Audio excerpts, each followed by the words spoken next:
Бодлого номер 11.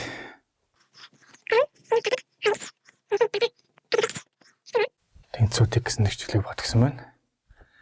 За нэгдүгээр хатгалаар энийгээ задлчихъя. За тэгэх юм бол 3-ыг үржих 1-ээс хасгана.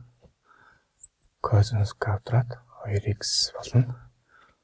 Нэмгэн 7 косинус 2x хасган 3 тэнцүүдийг.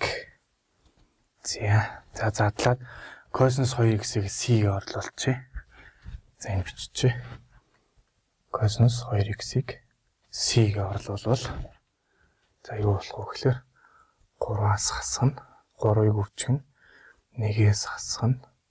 c квадрат нэмэх 7c хасган 3 тэнцүүд x үг. За гişүнчлэг үржүүлээ 3-аас 3c-ийн квадрат нэмэх 7c хасган 3 тэнцүүд. За 3-д нустах юм байна.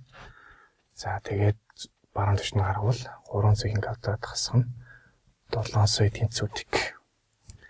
За эндээс c тэнцүүдийг c тэнцүү 7 куб нь 3 гэж гарна. За энэ нэгээс их байгаа ч зүгээр шийд болохгүй гэсэн үг. За тэгэхээр бид нар ямар бодлого удах хэрэгтэй вэ гэхээр косинус 2x тэнцүү тэг гэдгийг бодно гэсэн үг. За энэ юу болох вэ гэхээр 2x тэнцүү 2-ны p нэмэх нь pk k бүхэл тоо гэсэн үг. За 2-тоо баачих юм бол x тэнцүү 4-ний p нэмэх нь 2-ны pk k бүхэл тоог хариу гараад ирж байгаа гэсэн үг. За бодлого номер 12. За энэ функцийг тэгшүү сондгоо юу гэж асуусан байна. За тэгэхээр хэдий тэгш байдгүй, хэдий сондгоо байдгүй гэдгийг ярих хэрэгтэй болно.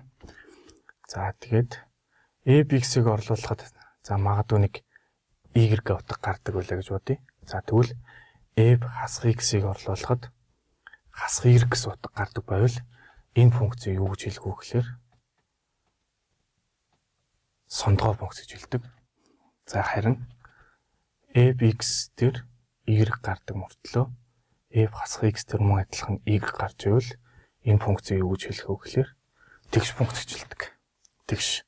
За энэ хоёр нөхцөл хоёулаа биелэхгүй байвал функцийг тэрхүү функцийг тэгш биш сондгооч биш гэж хэлдэг гэсэн үг. За тэгэхээр бүгд төр сондгоо гэж ямар функцуд байдгийг санах хэрэгтэй болно. За хамгийн эхлээд синус маань сондгоо функц. За яг гэвэл 30 градус дээр 2-ны 1 байдаг бол хасах 30 градус дээр хасах 2-ны 1 байдаг. Тэгэхээр сондгоо функц. За мөн котангс маань өөрөө сондгоо функц. За куб зэргийн функц маань бас сондгоо. За 5 зэргийн функц маань бас сондгоо. Тэгэхээр бол сондгоо функцууд дээр сондгоо функцуудыг нэмсэн байгаа учраас y функц маань ерөнхийдөө эцсийн үр дүнд юу гэж гарах вэ гэхээр сондгоо функц гэж гарах нэ. За бодлого номер 13. Илэрхийллийн нийлбэрийг олоо гэсэн байна. За тэгэхээр бид нэг зүйлийг дарааллын нийлбэрийг санах хэрэгтэй. Тэрний юу гэхээр 1-ийг үржих нь 2 нэмэх нь 2-ыг үржих нь 3 гэх мэтлэн нэмэх нь n-ийг үржих нь n дээр нэмэх нь 1 дарааллын нийлбэр маань n-ийг үржих нь n дээр нэмэх нь 1 n дээр нэмэх нь 2. За энэ нийлбэрийг 3 тугаасантай тэнцүү байдаг. За тэгвэл яг энэ дарааллын ханд ашиглах юм бол за бүгд тэр энийг S10 гэж тэмдэглэчихье. За тэгэх юм бол S10 маань юу болох вэ гэхлээр за яагаад 10 гэж байгааг бол энэ 10 өөрөөр бол томьёогоор бол энэ n дээр нэмэх нэг байх хэрэгтэй гэсэн үг. Яг энэ дарааллаараа бодж үзвэл за тэгэх юм бол юу болох вэ гэхлээр 10-ыг үржих нь 11 үржих нь 12 хуваах нь 3 болно гэсэн үг. За яагаад 10 гэхлээр энэ оронд 10-ыг тавьчих байгаа гэхлээр 10 11 гэдэг нь 10 дээр нэмэх нь 1 12 гэдэг нь 10 дээр нэмэх нь 2 гэсэн үг. За тэгээд ингээ ураачих юм бол энэ 4 болно. За тэгэхээр 4-ийг 11-ээр 44 дахиад 10 үржүүллээ. Бодлогын маань хэцээ хариу 440 гарна гэсэн үг. За бодлого номер 14.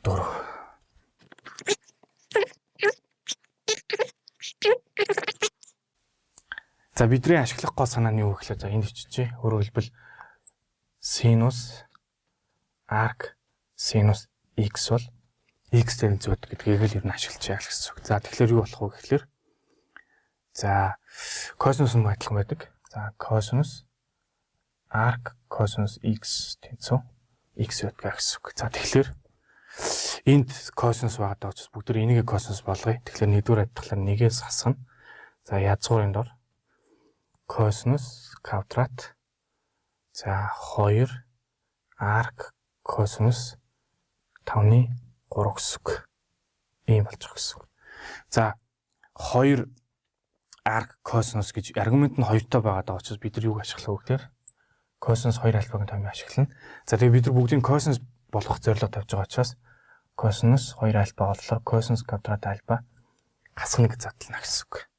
За тэгэхээр одоо бүгдээрээ яг энэ задраага энд ашиглана гэсэн үг. Тэгэхээр язгуурын дор нэгээс хасгана. Хаалт нэгээд 2-ийн үржин косинус арк косинус 5-ны 3 хасганы квадрат болно гэсэн үг.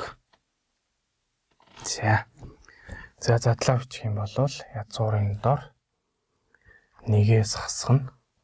За 2-ийн үржин 25-ны 9 хасганы квадрат гэсэн үг. Тэгэхээр чинь язгуурын дор нэгээс хасгана. За 18 25 хүслээр 7. Тэгэхээр 25 хасах 7-гийн квадрат гэсэн үг. За тэгэхээр хуваарьт маань 25 гэж гарах юм байна. За хүртүрт маань 625 хасган 49. Тэгэхээр чинь 576 гэдэг чинь 24 гарна гэсэн үг. За өөрөөр хэлбэл илэрхийллийн маань хариу ийм гарч ийнэ гэсэн үг.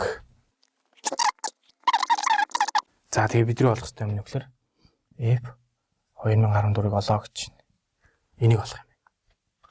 За энэ хуваараас нь хаалтын өмнө эний бактериалыг гаргачихъя. За тэгэх юм бол F-ийн маань юу болж хуурах вэ гэхээр N-ийн бактериалыг хуваах нь N-ийн бактериал. За эндээс N-ийн бактериал гаргахлаар чинь N дээр нэмэх нь 1 үлдэнэ. За эндээс N-ийн бактериал гаргахлаар хасах 1 үлдэнэ гэсэн үг.